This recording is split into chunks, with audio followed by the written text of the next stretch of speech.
In this episode of the Traits Podcast, I'm with Corey Smith, and I want you to pay attention to something that Corey really brings to the table. Corey's been a part of a number of businesses that have all been living in valleys for a period of time. What I mean by that, and what he is going to mean by that, is that he's had businesses that at some point in time have really, really struggled. Usually through no fault of their own. Usually there was nothing that they could do about it as far as what caused it.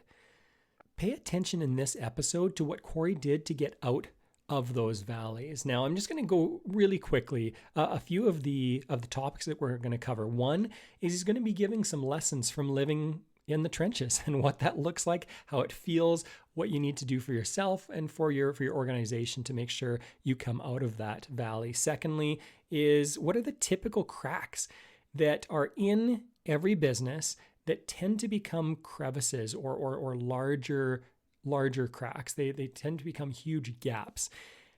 And how can we work on those? Thirdly, he talks about strat planning and how he has used strat planning specifically for his business and what to do in situations where you don't have any money to pay somebody to bring in a strat planning session for you.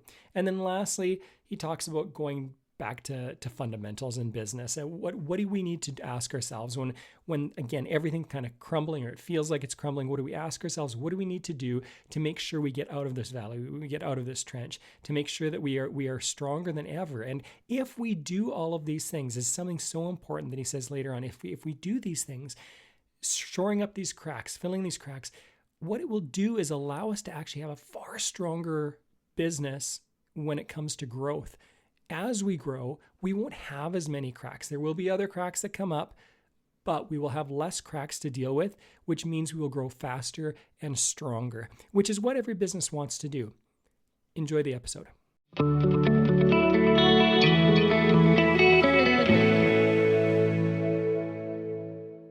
Welcome, Corey, to the podcast. It is fun to have you on. It's been great hearing a little bit about your journey off air here last week and this week. I'd like you to introduce yourself. Tell me what you're doing right now, who you are, what has brought you here. This is going to be a longer intro. Feel free to take your time on it, and then we'll dig down into some of the other things that we were discussing earlier today. Yeah. It was nice to get a little bit of a chat with you on the phone, and I was excited to have this conversation with you. Perhaps I've followed a little bit of an unconventional path, but sort of when you understand what led me to each stop, I think it starts to make sense, and it's really in pursuit of opportunity to create something. And for me, that's always been, with a group of interesting individuals. And so I find myself currently in the home elevator and lift, home and commercial elevator and lift business. I acquired the business in late 2019 after developing, a bit of an investment thesis that, aging in place was really the way of the future. I had some exposure to seniors housing and had seen some loved ones go into care facilities, high quality facilities, but despite their quality, I saw a level of deterioration, in my loved ones and friends and families, older loved ones, and they went into care facilities. And I really believed that anything you can do to stay at home was the winning combination. And so I bought a business that helped people stay at home. And that was an elevator and lift manufacturing business. We specialize in manufacturing, right here in Edmonton, manufacturing high-end home elevators, outdoor wheelchair lifts, and then accessibility elevators for public spaces. You'd see them in LRT stations and churches and schools and health clubs. Now that I've told you about the mark, you'll probably see them everywhere you look. But that's the business I'm in now. Acquired it in late 2019, which, if you're paying attention to the calendar, was just a few months before the COVID shut the world down. And I got myself into an interesting situation. So, this is where you are right now. Going back, you started the story of where you got here. A couple of things. One, you're a serial entrepreneur. You've bought, built, sold businesses, not just one business, which is significant. It takes a unique person to work on a number of businesses rather than one. I love the quote that you gave me just a few seconds ago. You said, "I love to create something with interesting people," or something along those lines. I really appreciate that. I'll put that up as a tagline at some point with this podcast because that's valuable. But maybe tell me a bit about that. Talk about what interests you, how you get into businesses, what has sparked your interest. Has it always been you see a need, it hits close to home, and so you buy the business like Ram, or is it something else?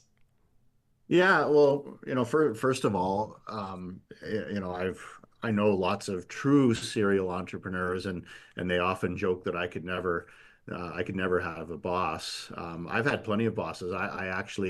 I kind of market myself as someone who's lived both as the hired gun or professional manager, as well as an entrepreneur.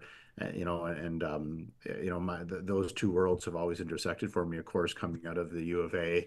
I had plenty of jobs, working for someone, and I never was dissuaded from doing that because of a desire for entrepreneurialism. I was working for entrepreneurs, and I learned from them, and I watched kind of what it took, and so I kind of got a front row seat to what it looked like to be an entrepreneur, and I saw the pitfalls of it too. Like it's not all glory, that if you just read magazines. And so it was this, and as my career grew, I began to participate, as an entrepreneur in the businesses that I was running until I ultimately, was CEO of a large company that I was an owner of as well, helped exit, and that ultimately is where, my professional manager hired gun path kind of intersected with an entrepreneur.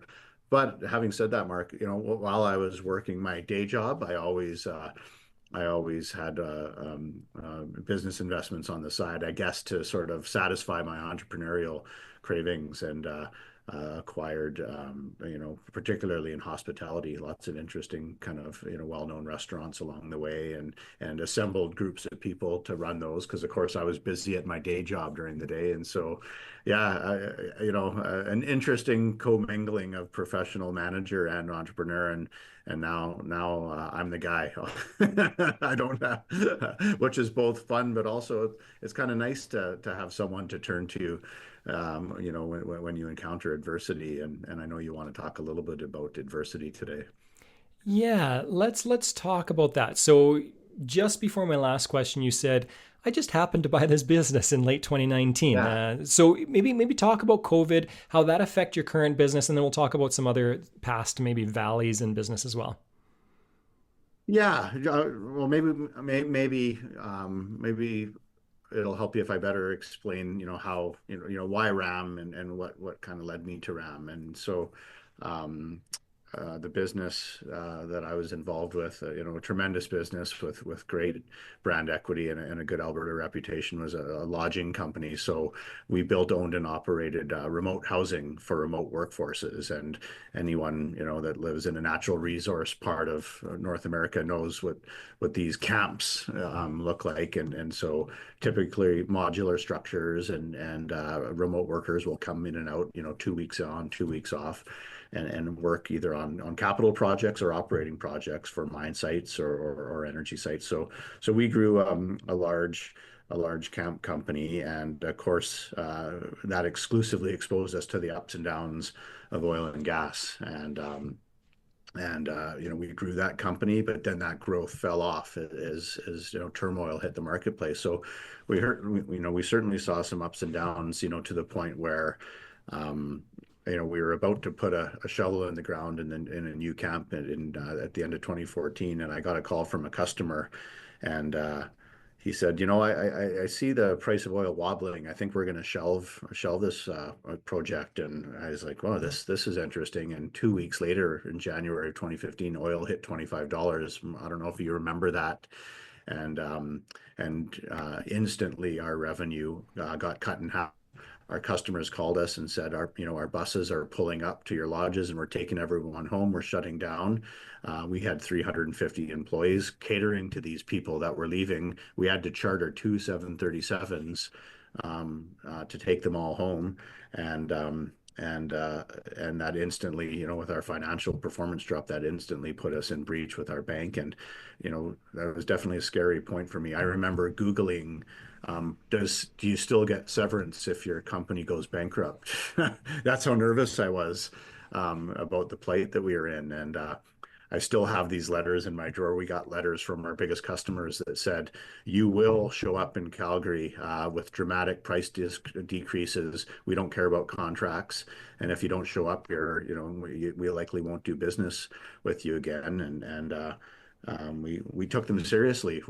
My management team, we sat in a room. We figured out how we could save the money. I went to Calgary and I sat in one of their offices, and the receptionist said, "Well, what are you doing here?" I said, "Well, I'm here to see this guy. He sent me this letter saying I had to show up with price decrease ideas. I've got my ideas." And I was the only guy that showed up, and as a result, we were rewarded with some business coming back, albeit at much lower margins, and that kind of turned things around, and to the point where we were able to exit that business.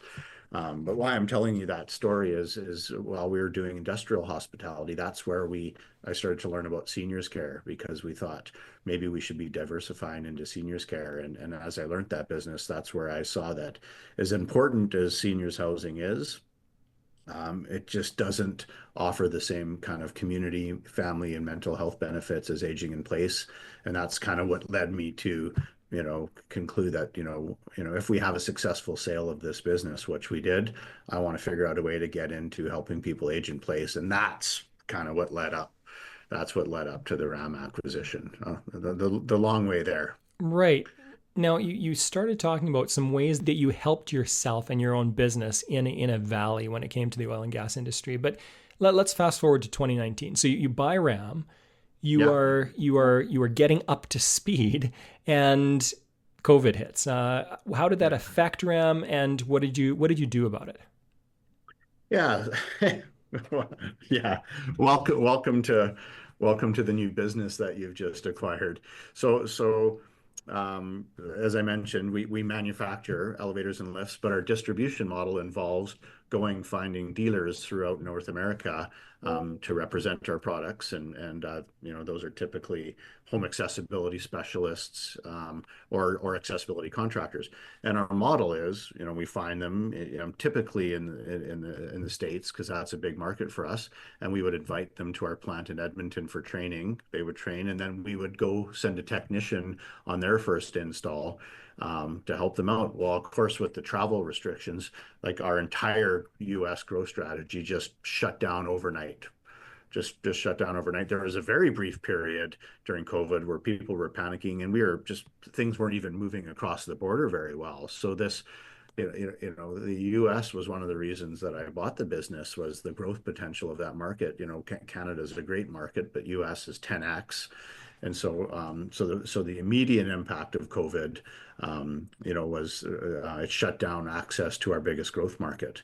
And the entire investment plan on acquiring this business was predicated on that. And so what do you do? I mean, that's in many ways, that's where kind of strategy, good strategy comes into it. Like, we had to say, well, we have good strategy in terms of how to reach our clients, and what our value proposition is. Maybe we do focus on Canada for a little bit while we can do that. Maybe we can do some of this training virtually. Maybe we can, use some of our existing dealers in the States that have already been trained to go to another state and train others. And so we really had to get creative, around how to and for me, it was about surviving, because it was clear that this was, a temporary state which lasted much longer. But how do we not let this unexpected pandemic kind of shut down this asset that we just bought? And so we really had to embrace all the tools that you did, and just like we're meeting virtually here. But it was tough. But I'll tell you what it revealed to us is this premise of I never want to leave my home was totally magnified by COVID, right? This concept of, geez, maybe there is a way to have mom and dad live with me as they age, by putting an elevator in it or putting a garden suite above my garage and having it accessible via an elevator. Maybe I don't need to sell my house and move into a bungalow or move into a home when I get older. Geez, maybe I should look at an elevator. I want to build my dream house, but I want to be able to stay in it forever. Maybe I should consider an elevator. So all of the encumbrances that COVID brought to us in terms of being able to transact and being able to, get FaceTime with our dealers and train them and actually turn that opportunity into business growth, it did at least strengthen the value proposition of this concept of, you hear buzzwords, aging in place. The one I like is my forever home. There's no doubt COVID contributed to this. I'm building my forever home, and people are funny about it. Like they joke, they're like, "You're never ripping me out of this house. I don't care."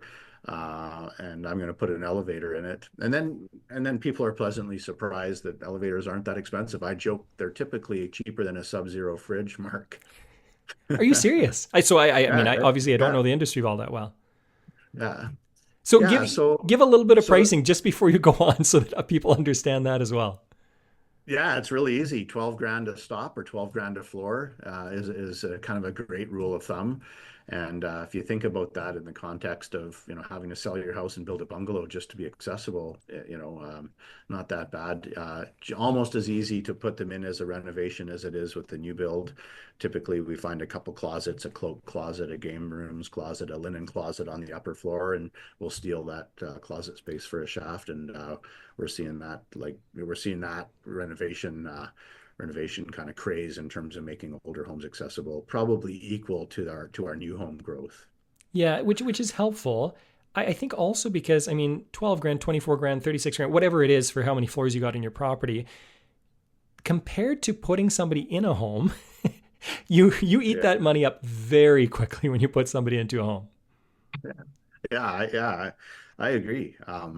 Yeah, so after COVID, we were feeling pretty good. Our value proposition was strengthened. We thought we were through it, but the whip of COVID was 10 times worse than COVID. And what I mean by that was this supply chain, this post-COVID supply chain situation. If you think about all the things that go into an elevator, steel, copper wire, PC boards, um, even the lumber that we use to create these things when we ship them, like steel went up 2 times on us. PC boards, remember the craze around chips? People were having to buy them on auctions. Like we were paying 10x for our PC boards, and this was the scariest moment for us, our newly acquired business, because we had done such a good job, pre-selling elevators as this staying aging in place craze was taken on. That entire backlog was underwater by the time it came to build these elevators because of our costs had gone up so much. Normally, the health of a business is measured on its backlog. Our backlog was a liability, and I'm not being dramatic when I say it, that it almost brought us down. Um, here we were with $5 million worth of elevator orders, and every single one of them to build them would have cost more to build it than the price that we sold it for. And that's when we kind of looked over the cliff, and we thought, holy smokes, how do we work our way out of this? Because, for each elevator, we had one of three choices. One was to cancel the order with the customer, which um, had tremendous reputational risk associated with it, potential liability if they were dependent on us to complete the building on time. The second was repricing the elevator. Again, that didn't make anyone very happy. Um, Came with reputational risk. Or the third option was, this is such an important dealer or distributor or high volume home builder that we're just going to swallow hard and build it and lose money and live to fight another day. And it took us the better part of 2 years to work our way out of that. And the banks abandoned us. Our suppliers abandoned us, put us on cash only. Some investors abandoned us. Some employees abandoned us. And boy, I would never self-impose that adversity on anyone, but boy, does it reveal um, who your team is in terms of who's left standing after you go through something like that. And it was so frustrating because the market was there. Like the U.S. market, the home accessibility market in the U.S. is $11 billion and growing at double digits. And here we were almost burying the company with a backlog that we couldn't afford to build. And and it's so frustrating because you've got the revenue, you've got the market size, and you kind of feel like a bozo. You're like, wow, like what have we done so wrong that we can't capitalize on this? And it took some confidence and some persistence to work our way through that. And there are lots of people that jump ship. But boy, oh boy, the people that have remained, have proven themselves as the right team. And now all that hard work, is paying off, and we're finally able to address some of that very significant market profitably. And boy, that's a lot more fun. Okay, let's go back here a little bit because you're talking about legitimately. You talked about Googling, do I have to pay severance if I go bankrupt? Those are Yeah. dark times that you're talking about, Corey. I've had a couple of significant people in my business take off kind of without notice, just kind of AWOL, I'll see you later. And that's hurt a lot, especially when I put so much energy and effort to taking care of people. And so many people that aren't entrepreneurs, I don't think understand how much the average entrepreneur cares about their staff and cares about the people that I mean, we're feeding families, and that's something that we take seriously. So going back to that, you feel the pressure for yourself. You feel the pressure as you're taking care of people or trying to take care of people.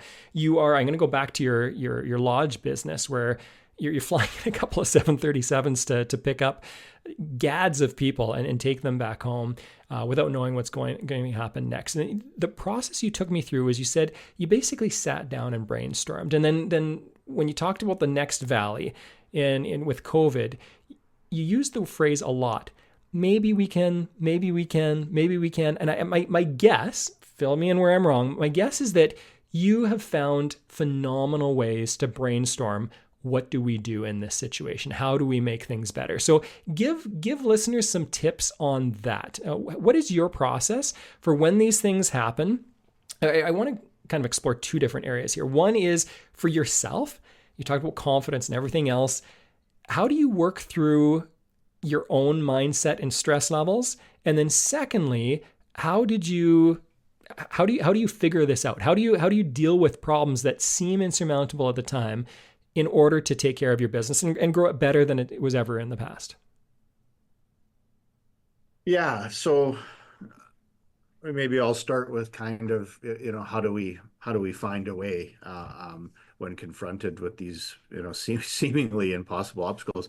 And the answer came from an unexpected place.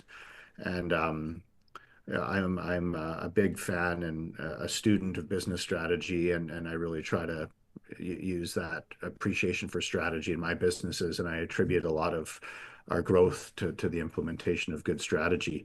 And the strategic process that we've employed at our last business, where we had some tremendous, peaks and valleys, and we haven't even talked about, just turning the corner in the camp business and then almost having Fort McMurray, torch us to the ground with that fire. That's right. But anyways, so where these answers come from goes back to strategy, and that may sound odd, but part of the strategic process that we use that I don't think many companies do is we said we find, and we usually do it via survey and focus groups, but before we do strategic planning, which are focused on growth, we survey the entire organization to find out where our shortcomings are.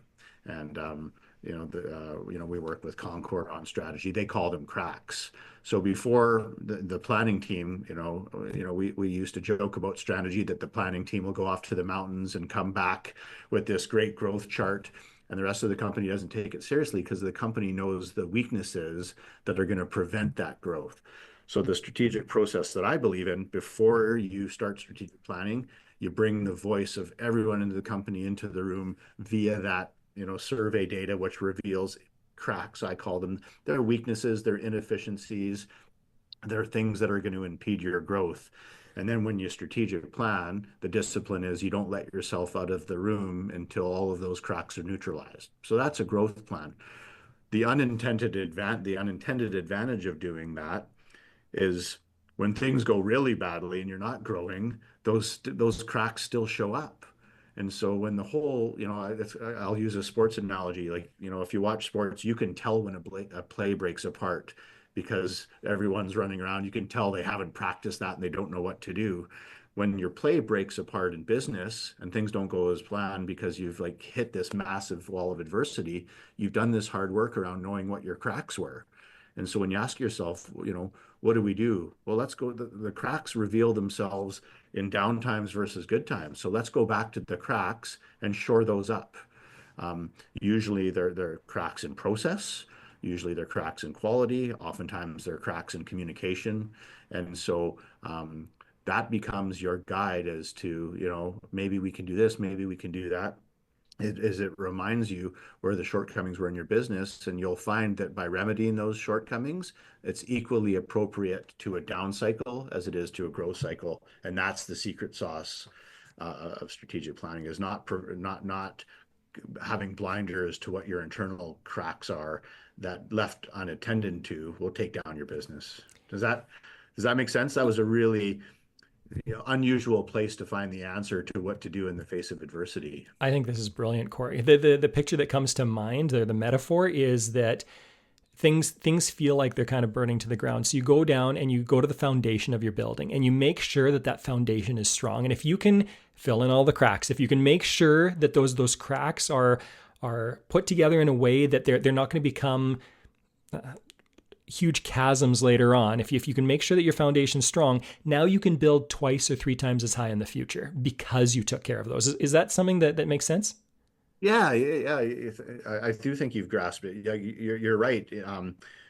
Typically, you're filling those cracks in your foundation to grow the size of your tower. But then in the times of massive adversity, and I'm talking about like bringing you to your knees adversity, repairing those cracks, I would say it doesn't even set you up for growth in the future. It makes your foundation resistant to a Scud missile. Okay. So you basically put a bunker downstairs and you're good, Yeah, you're good yeah, for yeah. anything. Yeah. Yeah, all the work that you need to do to build the foundation for growth also is your bunker. And Excellent. that was I never would have I never would have hypothesized that, without kind of having lived these two. And I consider the downturn with our camp company and the Fort McMurray fires and the um, post-COVID supply chain crunch for my two businesses, near-death experiences. Without those bunkers being built, not sure we'd be talking about it here today.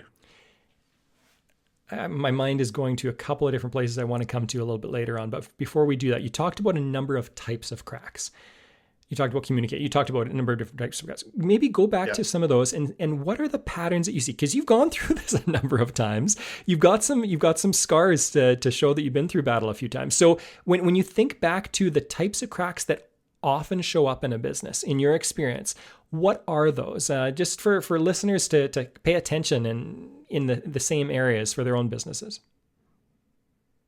Well, if you're doing strategy if you're looking in the mirror, doing strategy, assessing your performance against strategy, if you're doing it right, um, those cracks should change every time you stick the thermometer. If you're attending to the cracks and you're doing a good job, and then you measure yourself a year later, 2 years later, you should see progress on you know tending to those cracks, but you're going to see new ones. So growth or adversity reveals cracks in business, and I guess it could be a little disheartening to think as soon as you plug a bunch of cracks, the next time you check, you're going to find others. But you are. I'm sorry to tell you, no matter how well things are going in business, you're going to find cracks. And if you have a 3-year strategic cycle and you measure things again, you're going to find different ones, and probably more sophisticated.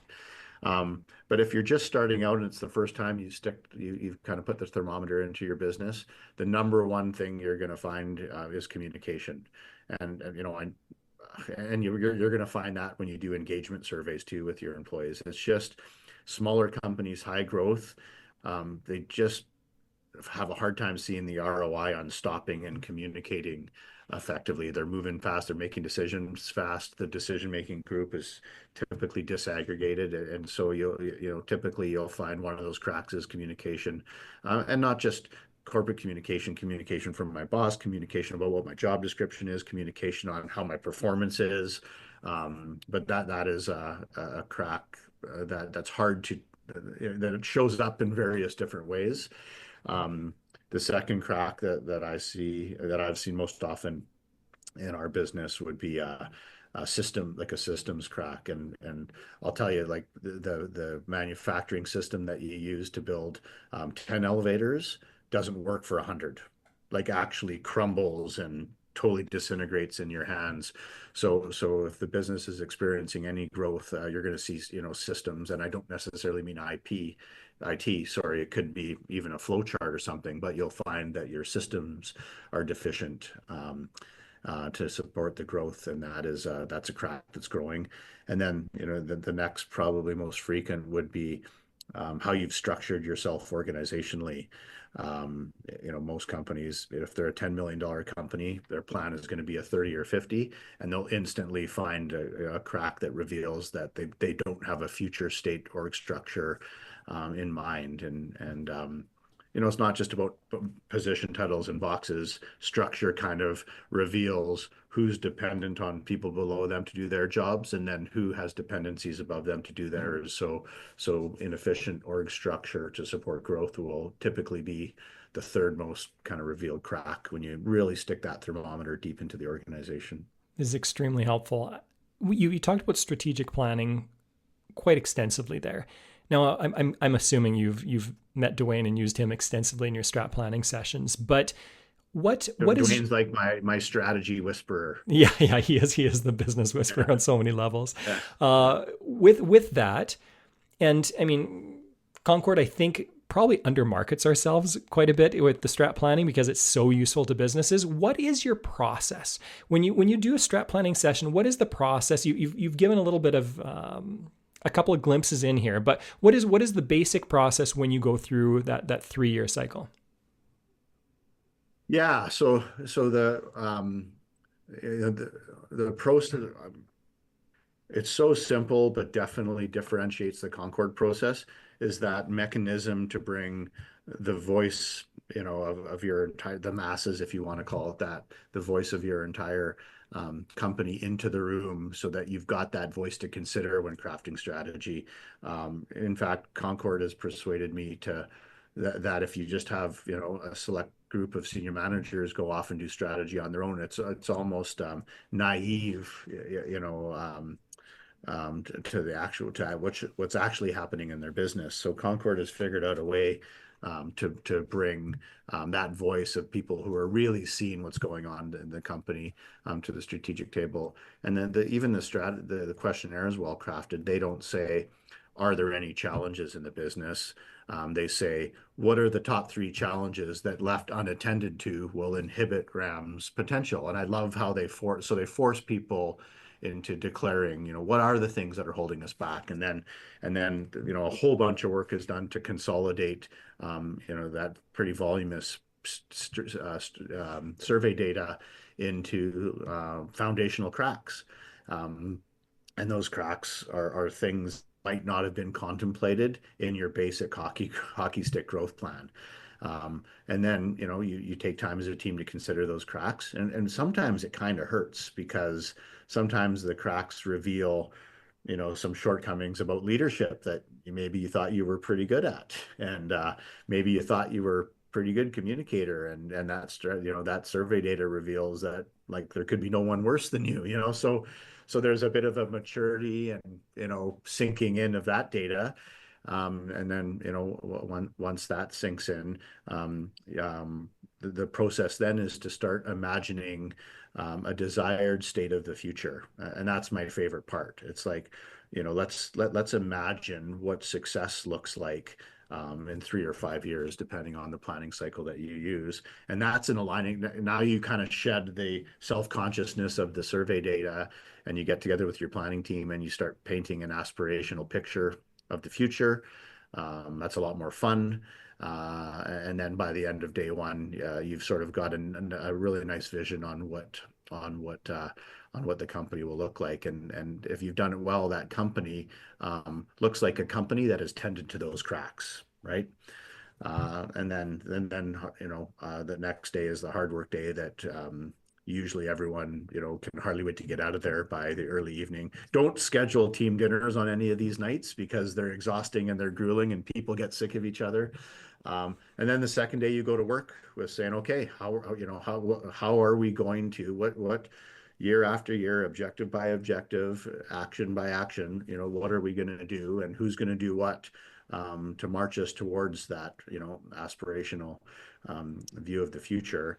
And then the last part of the day, which is the hardest, is after all that hard work, you go back and you say, if we do all this, does it tend to the cracks that we identified in our organization? And that's the magic.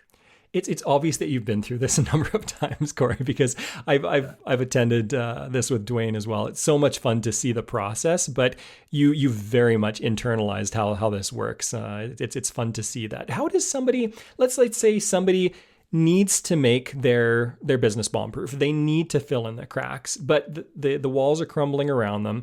The banks are calling in loans, not wanting to work with them. How does somebody justify that cost of time, energy, and money to look at those cracks and to shore them up? What would you suggest?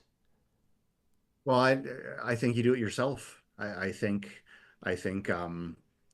there aren't many, when you're truly at that level of crisis, um, like you're kind of at the lowest level of Maslow's hierarchy, and so you're not thinking about updating your corporate identity or geez, my website could use a refresh, or maybe I should bring in a consultant to analyze the Northeast US market. You're like, no, I'm gonna walk around the building and turn over every stone and figure out, what needs to be done. And so, yeah, I don't think you need a survey to figure out your cracks. I think you need to sit down with everyone and hear them out and build a relationship with them, because if you show true interest, they're going to tell you. They'll probably even more than they'd tell a faceless survey. So yeah, I think you just brute force the work versus doing it via a proven and sophisticated process. And I think you're just getting to know your people and getting their ideas and asking your top elevator fabricator, like, what's making your life hard back there, like, what can make you more efficient, what could help you with your quality, what tool are you missing? And so you're going to get the same data, you're just doing it yourself, Mark. Yeah, and again, the time and energy goes through the roof to make sure that that happens, but that's what's needed at the time. Okay, let's move on. Yeah. And And there are no customers to talk to, you because got it's the time. COVID. Unfortunately. So you better go talk to the people that are gutting it out for you. Yeah. Okay, this is good. Share now mindset and confidence, and what happens. I mean, share for yourself what took place at these different times where there were valleys in the business, and what you did to kind of just make sure that you were in the right place to get things done. Yeah. But that's a real struggle, because I've in in the times of greatest adversity, how do you know whether persistence will win the day, or being smart enough when to know to throw in the towel, um, because I know you're well read, Mark. You read business books and read certain analyses of business situations, and they'll say, "Boy, that guy held on too long. What was he thinking? He should have cut his losses here. It was so obvious." And especially in this latest round of adversity, when suppliers are jumping ship and employees are jumping ship, investors, bankers. I'm wondering, geez, do I have a blind spot? Like, am I being stubborn? Like, is my assessment that this business is high potential accurate? And you start self-doubting yourself. You're like, well, yeah, the market's proven, the product's proven, it must be me. And that's kind of a dark, lonely place to be. Um, I'll tell you, being involved in a business group like YPO or EO sure helps me. Like, when you go to your forum and you get a little bit of tough love. And but yeah, like, if someone had this magic answer of how to have the foresight to know when persistence will win the day versus, oh, I got to pivot, or I've got to cut my losses. And that probably feels like failing, but in some situations it might be the right thing to do. So yeah, for sure, I asked myself, that question. But I kept going back to fundamentals. I'm like, is there a market? Yeah, there's certainly a bigger market for this product than I've seen previous in my career. Do we have a product that can satisfy the needs in that market? Well, I bought this business, it's been around for a while. We've sold 30,000 lifts since 1987. That's pretty good market validation. Okay, there's a market, there's a product. Like, there's no way throwing in the towel is the right thing to do here. Like, there's just no way. For me, I felt like, and I'd have this little battle with myself, and something told me, and I don't know if it was instinct or just belief that there was something here, and it was worth fighting for, and then that was a personal journey for me, but I started to see it in others too, and that, boy, that was even more rewarding than kind of going through it your own. You're like, wow, other people, they see what I see and they see the potential. And you got to remember, at the end of the day, like the business I've chosen, we're helping people now. The first install I went to when I bought the business was a veteran in San Francisco who had become wheelchair bound, and in his basement with no windows, and he hadn't been upstairs to have dinner with his family in 5 months. And so I went with one of our installers because I wanted to see what it was involved in installing an elevator. And we installed an elevator in this gentleman's house, and he watched us for the entire couple of days because the poor guy had nothing else to do. And then, like, on the last day, our installer said, "Hey, do you want to go for a ride in your new elevator?" And we took him upstairs, and like he saw pictures of his kids on the wall, and he saw his dining room table, and he just kind of wept. And I was like, holy smokes, like, I have chosen the right business, and I'm going to do this through. It's definitely a feel good business. It's the opposite of whatever. There's so many businesses where you don't Yeah. necessarily feel good, right? I can't imagine being a police officer or something, but Yeah. when you're providing something that gives people life and allows them to see and have hope, that's significant compared to other businesses. Yeah, that's new for me. I've always been interested, stimulated, engaged, proud of the businesses that I've been in. I've had the chance to do like exceptional deals with First Nation communities, and all of that was very engaging, and went home at the end of the day feeling really good about it. But this is the first business I've been in where I've seen that kind of direct impact to how people live their lives. We just updated our purpose as part of our latest strategic planning, and our purpose is simple. It's we lift people up, and if you dig into that a little bit, it's, yeah, sure, it's physically lifting people up, but we also we give lots of new Canadians jobs, and they come here and they skill up, and we feel like that's lifting them up a little bit, right? We have a co-op program, and where engineers get a chance to come here. We feel like we're lifting them up a little bit. So we've really kind of taken this and started to live it a little bit. And it is I think maybe that's driven the persistence as well, is because it's purposeful. Yeah, and that really stands out to me as well. The phrase that kind of caught my attention from our first conversation is, I think you said you help people stay at home rather than moving somewhere sad. And that really caught my attention. I mean, the lifting up definitely applies to that situation as well. I'm just going to summarize a little bit. When I asked you about how you deal with things, one thing that stood out to me was that you go back to other people who get you, people who understand you, whether it's EO or whatever it is. Uh, Yeah. go to people who understand you, who get you, and aren't necessarily just going to say, "Oh, poor you." You talked about tough love there as well. What was the value of having people that can understand where you're at and are willing to actually help you rather than make you feel okay? Yeah. Yeah.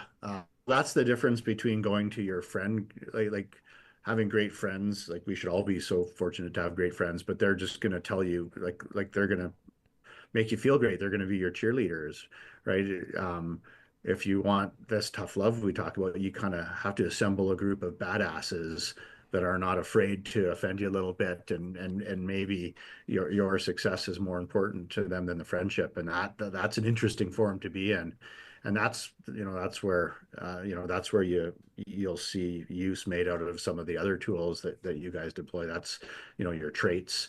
And that's when people they'll hold up the mirror a little bit, and they'll say, yeah, you're spending all of your time right now in a place, that is exactly the opposite of you and must be tremendously demotivating. Like, so how do we fix that, right? Like you'll get challenged and they'll reveal things and then you'll push back and you'll say, because I have no choice.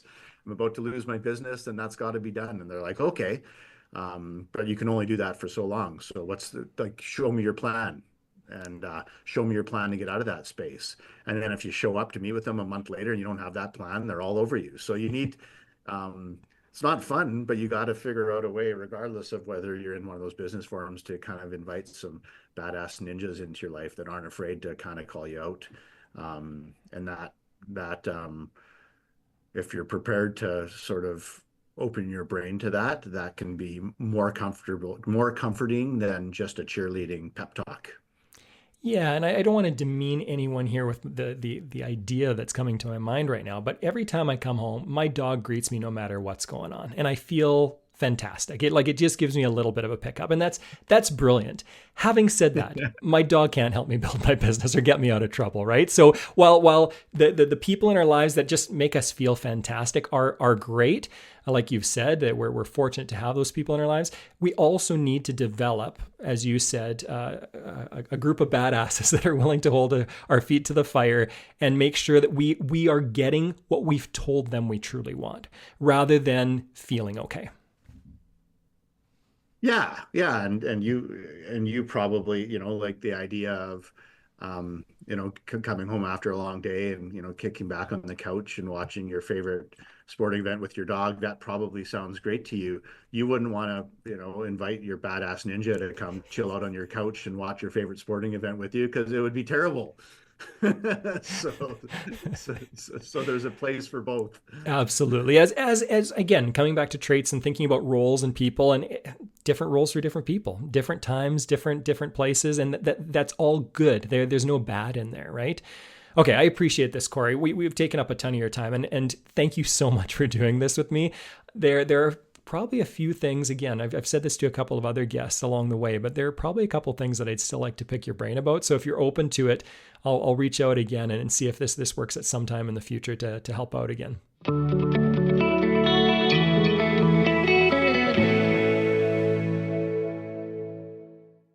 I provided a really quick outline at the start of this episode, but I wanted to fill some of these in a little bit because, again, so many gems here from Corey. Again, thank you, Corey, for doing this. Actually, I forgot to ask for some links, so I'm going to fill in some links at the end of the episode here.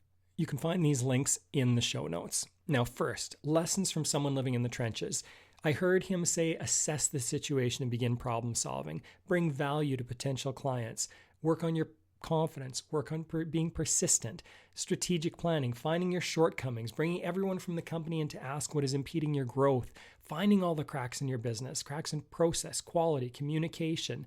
These cracks become the guide for what to fix, as well as how to grow faster. Now, breaking these down a little bit, he talked about 3 typical cracks that will reveal themselves. He also said, hey, listen, as we are growing, we're fixing certain cracks, others are going to reveal themselves, and that's fair. Number 1 is communication breakdowns. Now, this has happened in a couple of businesses that I've been part of, where I was part of the ownership group and partnerships started breaking down. And I always find this fascinating how when everything is going well, everyone's happy. Everyone's high-fiving and doing well.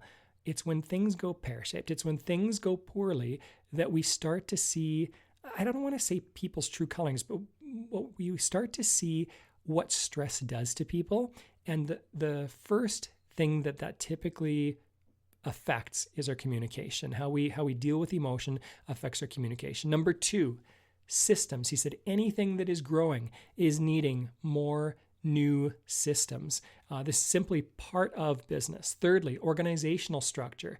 He said that our future state org structures are extremely important, and yet they're very difficult to build when you are going through such quick growth. We were plugging and playing, we're putting people in, and yet I've heard so many stories of massive companies that when they went through massive growth, those cracks became really large chasms because they were not giving enough thought to future state org structures. And we can do this. This is part of designing your organization. This is part of strat planning. Speaking of which, he said, listen, strat planning is so important, and one of the most important parts of it is bringing voices from all sections of the company. Why? Because senior managers won't be able to have a plan that works for the entire organization. The frontline staff is important, as well as middle managers, as well as other staff in the organization. So questions, what's holding you back from the growth you're looking for? And yes, it can hurt when others point out your own cracks as a business leader, but what is the desired state of the future, and how do we get there? Typically 3 to 5 years, he mentioned, and we've talked about this in other episodes. Again, if you're curious about this, if you want to learn more about what strat planning looks like, and specifically what Dwayne does, he's a bit of a genius when it comes to, not bit of a, he is a genius when it comes to strat planning and helping organizations through this process. We are going to be doing a future episode with somebody who's also going to mention this and how important strat planning has been to his process in growing and taking companies and just simply elevating them, multiplying them significantly. Okay, with strat planning, he also mentioned, listen, you don't have money? Fine, do it yourself.